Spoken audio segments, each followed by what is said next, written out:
بسم الله الرحمن الرحیم. نن را سره خپرونه کې مهاجر پارایی د اطلاعات او فرهنګ وزارت نشراتي معین را سره میلمه دی. نن به د اطلاعات او فرهنګ وزارت پر فعالیتونو لاسته راوړنو بحث کوو. خپرونه کې را سره مهاجر پارایی د اطلاعات او فرهنګ وزارت نشراتي معین میلمه دی.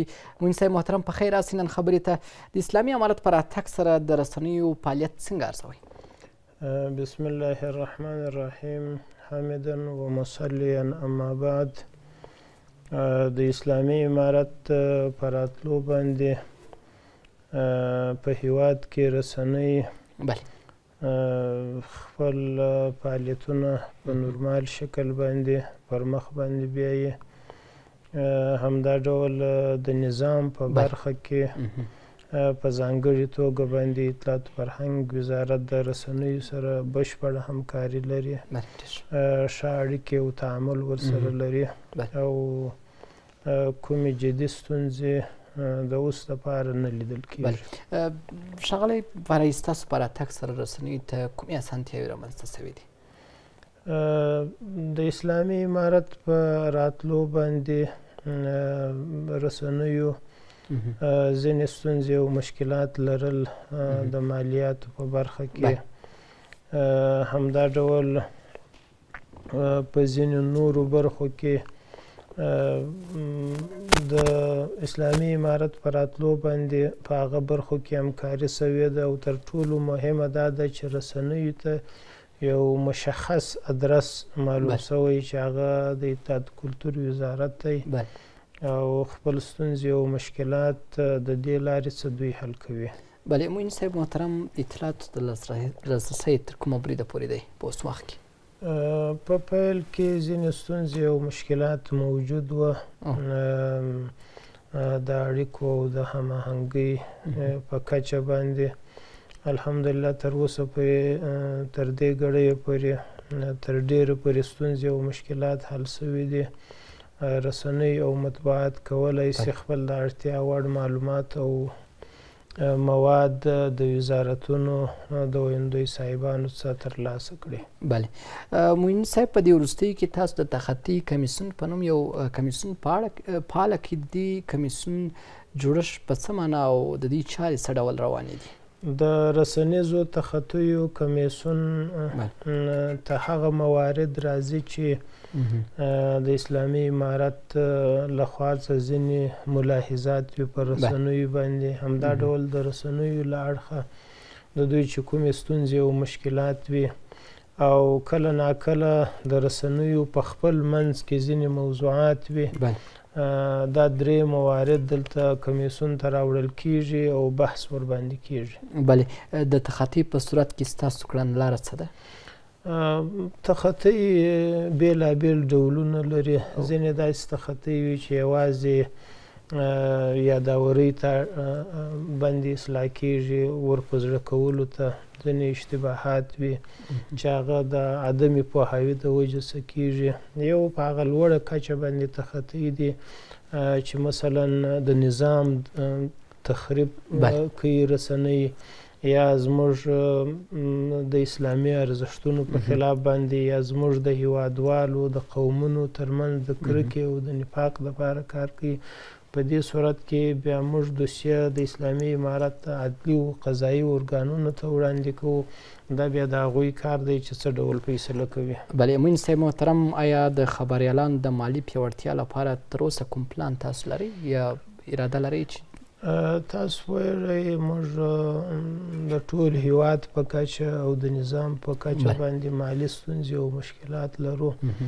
اطلاعات فرهنګ وزارت داسې یو پروسې باندې کار شروع کړی دی که وکولی سو یو صندوق جوړ کړو چې په داخل کې نظام هم خپل د طرفه، همدا ډول زموږ تجاران او سوداګر او ځینې نور خلک دې سره مرسته وکړي. بیا موږ د دې لارې څه وکولی سو هغه خبرنګاران او هغه رسنۍ چې ستونزې لري د دې لارې سره رسیدګي ورته وکړو. او معین صاحب محترم، که دا هم راته ووایاست چې د خبریالانو د خوندیتوب لپاره مو څه پلان لرئ؟ الحمدلله د اسلامي امارت په راتلو سره په ټول هیواد کې سرتاسري امنیت شته خبریالان زموږ د ټولنې یوه برخه ده. اسلامي امارت د ټولو وګړو د ساتنې او د حفاظت ذمهواري په غاړه باندې لري. نو په دې برخه کې خبریالان هم شامل دي. انشاءالله د اوس دپاره موږ د خبریالانو په وړاندې په هیڅ برخه کې د ګواښ او د خطر احساس نه کوو. بلې ښاغلی معین، که چیرې یو خبریال داسې یو سیمې ته ځي، مثلا یو ولایت ته ځي یا هم د دولت کوم کانفرانس یا غونډه وي، ستاسو همکاري د دې سره څه ده؟ موږ اطلاعات کلتور وزارت څه موده وړاندې د هویت د کارتونو توزیع شروع کړې ده چې د دې دپاره موږ خبریالان مشخص کړلی سو. دا کارت ډېر غټ اهمیت لري د وزارتونو په سطحه باندې. د کورنیو چارو د وزارت د ارشد معین لاسلیک ورباندې شته. دا په دې معنا باندې دی چې دوی کولی شي فعالیت وکوي. نو دې برخه کې انشاءالله ستونزې نشته چې د کومې ادارې اړوند کوم خبري کانفرانس وي یا غونډه د هماغه ریاست د لارې د اطلاعاتو مطبوعاتو د امریت د لارې دوی د هغه سره په تماس کې کېږي. دوی کولی شي چې غونډو ته ورسي. بلې معین صاحب محترم، که دا هم راته ووایاست چې دا همګړی څومره رسنۍ فعالیت کوي افغانستان کې، تصویري، غږیزې او چاپي؟ دا همګړی په ټول هیواد کې 340 غږیزې، انځوریزې او چاپي رسنۍ فعالیت لري په هیواد کې. بله، کله کله داسې ویل کېږي چې پر رسنیو باندې محدودیت دی، پر تاسو دستور پورې کېږي یا د اسلامي امارت پر حکومت باندې. تاسو دغه تورونه تاییدوئ؟ په ټوله کې که ووایو څرنګه چې موږ یو اسلامي ټولنه یو، همدا ډول زموږ افغاني ټولنه د نورو ټولنو په پرتله باندې ځینې ځانګړتیاوې او مشخصات لري. د ټولو رسنیو دپاره موږ 3 شیان دي چې هغه باید هم رسنۍ، حتی د نظام په سطحه که زه د نظام یو کارمند یم هم باید دا شیان په نظر کې ونیسم. اسلامي ارزښتونه، د هیواد علیا منافع او زموږ د افغاني ټولنې دود او فرهنګ. د دې 3 شیانو په نظر کې نیولو سره رسنۍ کولی شي په آزاد لاس باندې، په خلاص لاس باندې دوی خپل فعالیتونه روان وساتي. بلې ډېر مننه. معین صاحب، راځو دې ته چې تاسو زما سره د وزارت په کچه دلته خپرونه کې میلمانه یاست، پر نورو موضوعات به هم بحث کوو. د رسنیو مسؤلینو سره مو هماهنګي تر کومه بریده ده؟ څه ډول هماهنګي د رسنیو مسؤلینو سره لرئ؟ د هغوی هماهنګي ستاسو سره څنګه ده او ستاسو هماهنګي څنګه ده دوی سره؟ موږ ټولو رسنیو ته په ځلونو باندې ویلي دي چې اطلاعات کلتور وزارت دا د رسنیو کور دی. هر وخت دوی کولی شي اړیکه ونیسي، که کومې ستونزې او مشکلات ولري هغه شریکولی شي. یعنې حتی کېدلی شي تاسو ته معلومات وي د ټولې رسنۍ په هر وخت کې کولی شي هم د ټلیفون د لارې مخامخ راسي او خپل ستونزې زموږ سره شریکې کړي. الحمدلله د اوس دپاره زموږ او د رسنیو اړیکې دوستانه دي او داسې یو هوډ و اراده موجوده ده چې په ګډه باندې په تفاهم باندې چارې مخته ویوړلی شو. بله، راځو دې ته بیا به ځو دمې ته د رسنیو د قانون په اړه که ووایاست. څه موده وړاندې د اسلامي امارت د مشرتابه علیقدر امیرالمؤمنین حفظه الله د یو حکم په اساس باندې یو هیئت تعیین شوی و چې ما پکې غړیتوب لاره. موږ د رسنیو قانون کې ځینې موارد تغییر کړل او خپل د اړخه څه مو کار نهایي کړ، مشرتابه ته لیږل شوی. څرنګه چې تاسو خبر یاست د هیواد د ټولو اداراتو قوانین تر بررسۍ لاندې دي، نو طبعا ځنډ او تاخیر به پکې راځي. هر کله چې قانون د مشرتابه د خوا څخه توشیح سو او زموږ په اختیار کې راکول سو، بیا به یې موږ د رسنیو سره شریک کړو. موین صاحب محترم راځو دې ته په دې وروستیو کې ستاسو په راتګ سره دغه یوټیوب چینلان بیخي ډېر سوه دې ته د جواز د ورکړې پروسه څه ډول ده؟ تاسو پوهېږئ ورځ تر بلې برېښنایي رسنۍ هغه په نړۍ کې هغه یعنې د مطبوعاتو د رسنیو د خبر رسونو په ټوله کې هغه بهیر تغییر خوري. یو وخت رادیوګانې وي بیا تلویزیونونه سوه یعنې موږ او تاسو قدم په قدم مخکې روان یو. د دې دپاره زموږ ډېری ځوانان په دې برخه کې مصروفه وه. اطلاعات کلتور وزارت د دې دپاره چې دا کار یو چوکاټ ته ولویږي منظم سي او هغه ژورنالیستیکي اړخونه او اصول په نظر کې ونیول سي. موږ د دوی دپاره یو کړنلاره یو کاري طرزالعمل ترتیب کړی دی. هر څوک که په دې برخه کې فعالیت لري هغه په دې باندې مکلف دی چې اطلاعات کلتور وزارت ته راسي او جواز واخلي او د بیا هغه اصول چې دي د هغو په رڼا کې خپل فعالیت روان وساتي. بلې موین صاحب محترم راځو دې ته اوس په ځینو ولایتو کې ځینې یوټیوبران جواز نه لري بې جوازه فعالیت کوي د هغو پر وړاندې ستاسو غبرګون څه دی؟ څه باید وکړي او که چیرې یو څوک جواز جوړوي کوم شرایط تاسو لرئ؟ په دې برخه کې ټولو یوټیوبرانو ته خبر ورکول سوی.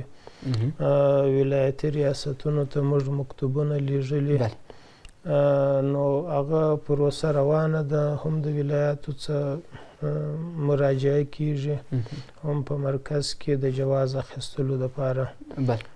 جواز اخیستل ځینې موارد دي چې هغه باید په پام کې ونیول سي. مثلا که څوک غواړي یوټیوب چینل کې فعالیت ولري هغه به یا د ژورنالیزم څخه فارغ وي یا به کاري تجربه لري. څومره کاري تجربه؟ هغه شخص ته په کتلو باندې کله ناکله داسې یو سړي کار کړی وي تجربه یې وي خو تر هغه چا چې ژورنالیزم یې لوستلی ډېر تکړه یي. او همدا ډول ځینې مشخص موارد هلته لیکل سوي دي. مثلا دوی په کومه برخه کې کولی سي ویډیوګانې ولري د خلکو د هغه شخصي حریم ته به نه داخلیږي. همدا ډول نور هغه عمومي اصول چې د رسنیو دپاره دي یوټیوبرانو په دې باندې څه ډول نشرات باید دی وکړي؟ اوس مثلا احمد په نوم یو کس د یوټیوب چینل لري دی باید څه ډول نشرات وکړي که چیرې څوک نه وي پوه ستاسو د همدې یا زموږ ستاسو د همدې خپرونې د لارې به پوه سي؟ دلته د فعالیت دپاره بېلابېل مواقع موجود دي. مثلا زموږ ډېری ځوانان په اوس کې کوم کارونه چې دننه په هیواد کې روان دي یا د ښاروالیو د خوا څخه فعالیتونه روان دي د بیا رغونې ډېر په دې برخه کې کار کوي. همدا ډول ځینې نور بیا زموږ د هیواد چې هغه طبیعي مناظر دي ښکلاوې دي یا تاریخي ابدات و آثار دي په هغه برخه کې دوی راپورونه چمتو کوي. همدا ډول ځینې نور بیا هیواد کې چې کوم صنعتي پارکونه دي فابریکې دي نور شیان دي په هغه کې دوی راپورونه چمتو کوي. یعنې په ټوله کې هغه څه چې لیدونکي خوښوي دوی کوشش کوي چې په دې برخه کې کار وکړي. بلې ډېره مننه معین صاحب تاسو د اطلاعات فرهنګ وزارت نشراتي معین یاست خو پر نور موضوعاتو به هم ستاسو سره بحث کوو ځکه د اطلاعات فرهنګ وزارت نماینده یاستئ. په ټوله کې د ولایتي ریاستونو سره ستاسو همکاري څومره ده او راځو دې ته چې د همکارانو معاشات ستاسو د وزارت او ریاستو د پر وخت دي او څه چې تاسو د اسلامي امارت د مشر یعنی مشرتابه شیخ صاحب څخه غوښتي وي هغه تاسو ته رسېدلي دي ضرورت په وخت کې چې تاسو ورته اړتیا لرئ؟ یو خو الحمدلله په مجموع کې زموږ ټول نظام داسې دی چې مامورین د امرینو څخه اطاعت کوي. داسې نه دی لکه د کابل تېره اداره چې یو والي هم چا نسو بدلولی. زموږ چې ټولو ولایاتو کې ټول رئیس صاحبان دي هغه د مرکز په هماهنګۍ باندې په اجازه باندې خپلې چارې او کارونه مخته وړي. همدا ډول د معاشاتو په موضوع کې الحمدلله هغه ډېر ښه پر وخت باندې رسېږي. یعنې مخکې تر دې چې تاریخ ورسي 3-4-5 ورځې په مجموع کې که تاسو د مامورینو څه پوښتنه وکړئ معاشات یې ورته رسېږي. او نو څرنګه چې مطبوعات په اوس عصر کې ډېر اهمیت لري، مشرتابه د دې مطبوعاتو په اهمیت باندې پوه دی. څه موده وړاندې د ټولو ولایتونو رئیس صاحبان کندهار ته ورغوښتل سوي وو. اطلاعات فرهنګ ریاست هو د اطلاعات فرهنګ رئیس صاحبان هلته امیرالمؤمنین صاحب سره ملاقات وسو. بیا په دې برخه کې لازمې لارښوونې وسوې. د امیرالمؤمنین هدایت دا و چې باید موږ هغه څه وړاندې کړو چې هغه حقایق وي. همدا ډول د فرهنګ په برخه کې د شاعرانو د ادیبانو سره د ناستو او د مجلسونو په برخه کې، همدا ډول د خپلو ملي ژبو دري او پښتو په برخه کې هغه ګڼ موارد وو چې امیرالمؤمنین حفظه الله موږ ته او رئیس صاحبانو ته په ګوته کړل. بله معین صاحب محترم، تاسو خپله د شیخ صاحب سره لیدلي او د رسنیو د قانون په تړاو مو خبرې ورسره کړي؟ نو څه ډول قانون باید رسنیو ته جوړ شي؟ لکه ما چې وړاندې وویل زموږ لخوا څه هغه قانون نهایي سوی دی، لیږل سوی دی. طبعا دوی هلته یو کمیټه لري، د هغه کمیټه به بیا ورباندې کار کوي او بیا به نهایي کېږي. ډېره مننه. درنو لیدونکو، لنډه دمه له دمې وروسته بیا هم راګرځو.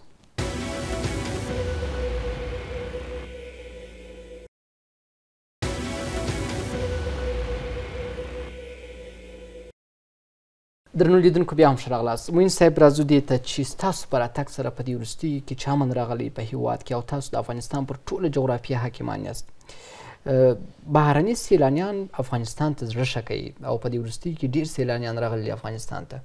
د دې ته تاسو څه ډول پلان لري او څه ډول دوی کولی شي چې افغانستان ته راسي او د افغانستان د هرې ښکلې سیمې څخه لیدنه وکړي او تاسو څه ډول مرسته ورسره کوئ؟ د اسلامي امارت د راتلو سره 4200 تنه سیلانیان د بېلابېلو هیوادونو څخه راغلي دي او د هیواد د تاریخي سیمو څخه یې لیدنه کړې ده.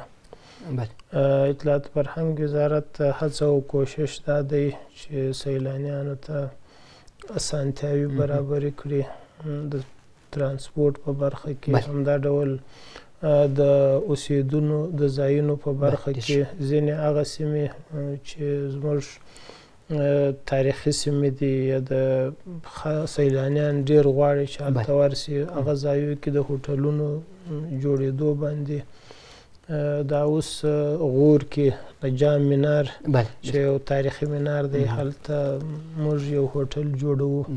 همدا ډول په نورستان ولایت کې هلته ځینې کارونه سوي دي. یعنې په بېلابېلو برخو کې هغه سیمې چې ډېری تورستان ورته ورځي او سیلانیان هڅه او کوشش مو دا دی چې دوی ته اسانتیاوې رامنځته شي. بله، په ټوله کې په تېر 20 کلن نظام کې داسې کار چې نه اوس ترسره سوي، یعنې تاریخي ابداتو تاریخي ځایونو ته کتنه نه وه سوې، تاسو یې په بیا رغونه کې څومره کار کړی دی؟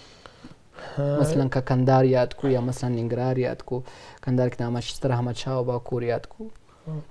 همدا اوس هیواد کې تاریخي ابدو باندې بېلابېلو سیمو کې کارونه شروع دي. هرات کې منارو باندې کار شروع دی، کابل کې بالاحصار باندې د احمدشاه بابا د کور هغه سروې روانه ده چې کار ورباندې وسي. همدا ډول اطلاعات فرهنګ وزارت په خپله باندې ډېرې تاریخي سیمې تثبیت کړي دي او هغه ځایونه چې ترمیم ته اړتیا ولري، هغه تاریخي ابدې انشاءالله هغو د رغونې دپاره موږ بودیجه هم لرو او هوډ و اراده هم دا شته چې هغه اثار ورغوو. همدا اوس که تاسو اورېدلي د علي قدر امیرالمؤمنین یو ځانګړی فرمان د تاریخي ابداتو په تړاو باندې صادر سو چې ټول باید د دې څه ساتنه وکړي او مراقبت وکړي. بلې معین صاحب، دغه د تاریخي ځایونو جوړونه که څه هم دولت تر ډیره په دې کې برخه اخلي، پانګوالو څخه څه غوښتنه لري په دې برخه کې؟ په هیواد کې له نیکه مرغه موږ ډېر تاریخي آثار لرو، ابدي لرو، د لیدلو ځایونه لرو. زموږ د پانګوالو څخه د سوداګرو څخه غوښتنه او هیله دا ده چې دا یو د پانګونې دپاره دا یو ډېره ښه برخه ده. که چیرې په دې کې دوی پانګونه وکړي یو ښه عواید به هم لاسته راوړي او همدا ډول زموږ د هیواد د تاریخي ابدو د آثارو په ساتنه کې به هم دوی یو رول ادا کړی وي چې دا د هر افغان دنده ده، ځکه دا زموږ ګډ تاریخي میراث دی. د دې د ساتنو دپاره باید موږ ټول په ګډه باندې کوشش وکړو. ډېره مننه معین صاحب. که څه هم د خپرونې وخت کم دی خو موضوعات ډېر دي. څه ډول ملي ورځې تاسو لمانځئ او ستاسو په راتګ سره کومې ملي ورځې لمانځل سوي دي؟ اطلاعات فرهنګ وزارت ځینې ورځې لمانځي په هیواد کې، لکه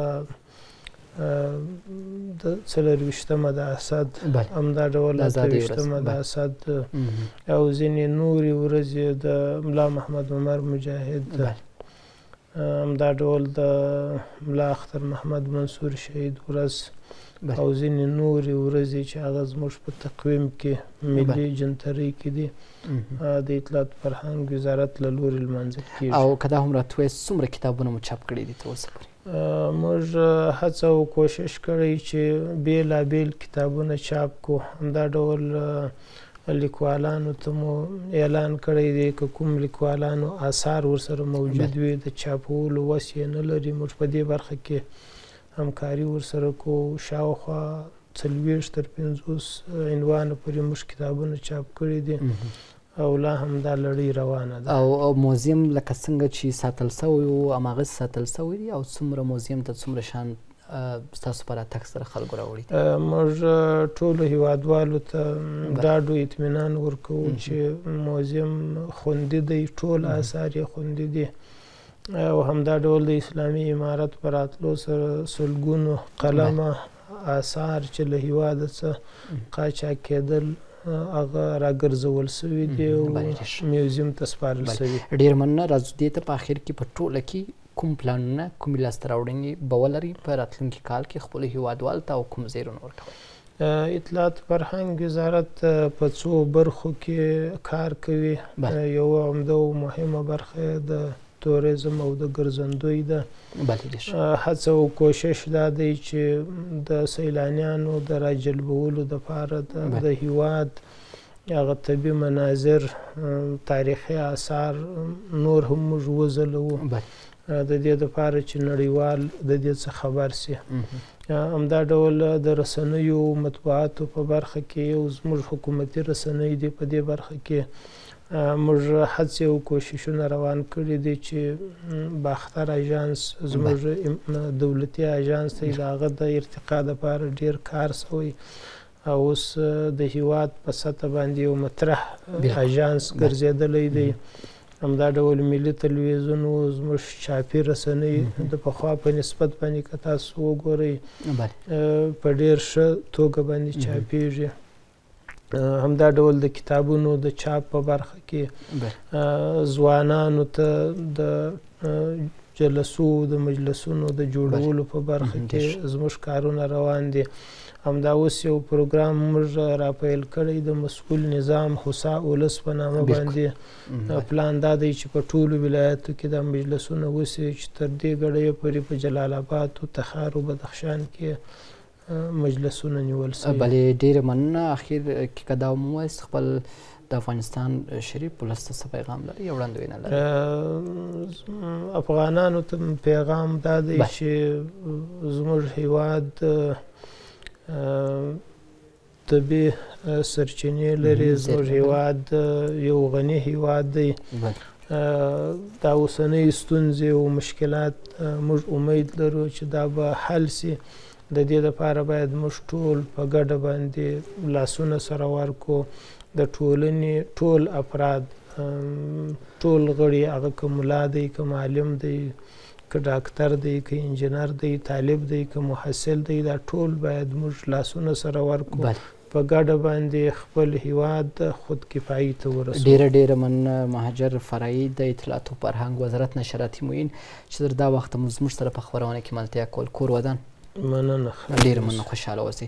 درنو لیدونکو ستاسو د ملتیا او ګډون څخه نړۍ مننه کومه. خپرونه کې نن را سره د اطلاعات او فرهنګ وزارت نشراتي معین چې د اسلامي امارت په راتګ سره مو د دې پر فعالیتونو لاسته راوړنو او دا چې د رسنیو لپاره څه ډول اسانتیاوې رامنځته کړې وي پر همدې مو بحث وکړئ. نو ستاسو څخه ډیره مننه چې تر دې وخته مو زموږ ملتیا کول. تر بیا ښه وخت. الله پامان.